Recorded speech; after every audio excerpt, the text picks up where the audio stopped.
the island resort that erased time. Guests arrived expecting escape. What they found was disorientation. Time didn't slow here. It dissolved. To understand how a resort could erase the sense of time itself, we need to return to a moment when luxury became exhausting. Schedules ruled everything. Even paradise came with itineraries. Relaxation was measured, optimized, and shared. And the world's most sought-after travelers were tired of counting moments instead of living them. This island was chosen precisely because it resisted structure. No skyline, no reference points. The horizon wrapped endlessly in every direction. Days blended together naturally. The designers understood something most resorts ignored. If you remove clocks, reminders, and urgency, the mind follows. From the moment guests arrived, time cues began disappearing. No visible clocks, no scheduled announcements. Meals arrived when hunger appeared, not when a bell rang. Light guided the day. Darkness invited rest. The body, not the calendar, became the authority. At first, guests tried to maintain control. They asked for schedules. They checked devices. They tracked days. But the island gently worked against them. Signals weakened. Notifications faded. Staff avoided temporal language altogether. No tomorrow. No tonight. Only now. The reveal unfolded slowly. Guests stopped asking what day it was. Conversations lost urgency. Plans dissolved without stress. The absence of structure felt unsettling at first, then liberating. Without deadlines, moments expanded. This resort was not designed to impress. It was designed to dissolve awareness. And once time loosened its grip, something deeper began to surface. As days blended together, guests began noticing subtle changes in themselves. Sleep patterns shifted naturally. Some woke before sunrise without effort. Others stayed awake long after night fell, unburdened by the idea of morning. Without clocks, fatigue and energy found their own rhythm. The reveal deepened through repetition. Meals tasted different when they weren't scheduled. Conversations stretched longer, without glances toward the future. Even silence felt fuller. The island did not rush anyone. It simply waited. At first, the absence of structure created discomfort. Guests asked staff how long they had been there. The answers were gentle, often indirect. Long enough. A while. Not yet. The language reinforced the experience. Time was no longer a number. It was a feeling. The resort's design quietly reinforced this dissolution. Pathways curved without clear endpoints. Spaces repeated themselves with slight variations, making orientation unreliable. Light changed gradually, never abruptly. Even the ocean's constant motion erased markers of progress. Nothing arrived. Nothing ended. As control faded, something else replaced it. Presence. Guests became deeply attentive to small details. The temperature of water, the sound of wind through trees, the texture of stone under bare feet. Without timelines, attention turned inward. Stories spread among guests without urgency. People shared reflections instead of plans. No one asked what came next.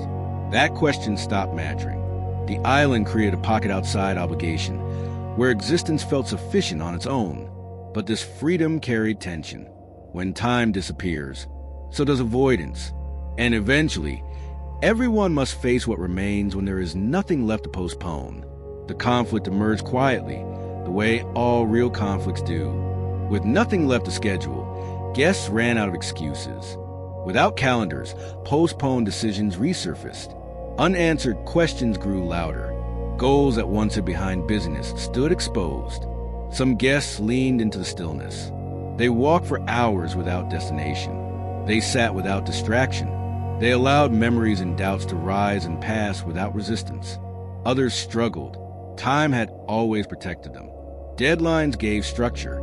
Plans created distance from difficult thoughts. Here, there was nowhere to hide. The buildup intensified as the days lost sequence entirely. Guests stopped marking arrivals and departures. A few forgot when they planned to leave, not because they were confused, but because leaving no longer felt urgent. The island had removed the future from the equation, and without the future, the present became unavoidable. Conversations deepened unexpectedly. People spoke about things they had delayed for years, career changes. Relationships paused indefinitely. Choices made out of habit rather than desire. Staff learned to recognize a shift. They knew when a guest had crossed from relaxation into reckoning. Service became gentler, less responsive, more patient. The emotional pressure peaked when guests realized something unsettling. Time was never the enemy. Avoidance was. The island had not erased time. It had erased distraction. And once distraction vanished, clarity arrived whether it was welcome or not. The moment of truth was approaching, and it could not be scheduled. The climax arrived the moment guests stopped asking how long they had been here. Without dates or deadlines, decisions surfaced naturally. Not forced, not rushed, simply ready.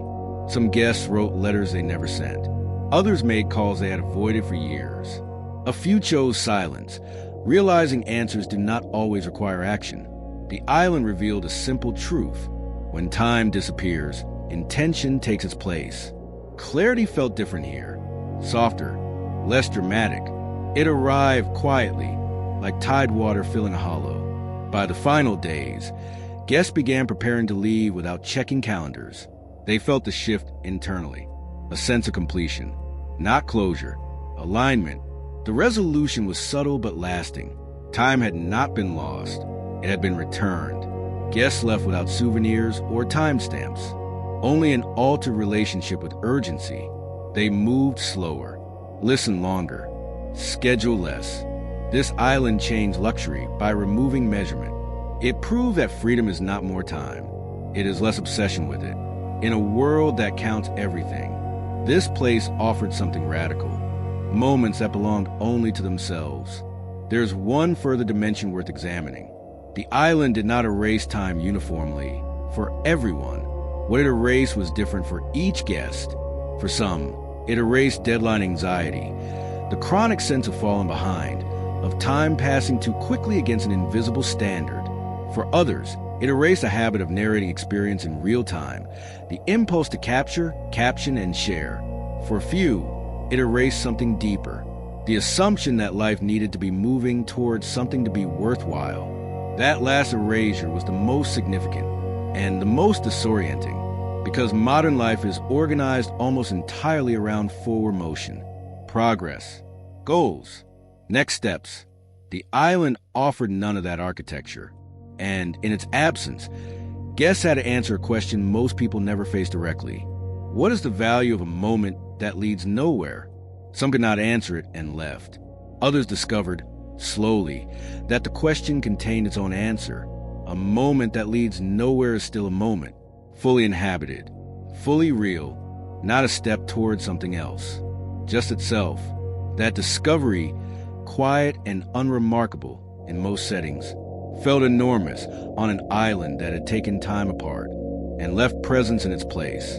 Guests carried it home the way you carry something fragile, with care, with attention to how easily it could be lost again. The resort's designers had understood something profound about the relationship between time and attention. Most environments are built to manage time, to divide it, fill it, account for it. This island was built to release attention from time entirely. Not to make time feel longer, but to make it feel irrelevant. The difference is significant. A spa makes time feel longer by slowing it. A destination makes time feel full by filling it. This island made time feel unnecessary by removing the pressure to track it, and in doing so, it gave guests something no itinerary could schedule, a direct experience of existence without timestamp. That experience changes people in ways that persist long after the tan fades. Because once you have felt time become irrelevant, even briefly, you carry the memory of it like a compass, a reference point for what presence actually feels like. And every time the world accelerates around you, that reference point is available, not as escape, as reminder that urgency is optional, that you have been somewhere it did not exist, and that you can at least partially choose the speed at which you inhabit your own life. The island could not give guests that forever, but it gave them the knowledge that it was possible. And knowledge, once embodied, is difficult to unfeel. The island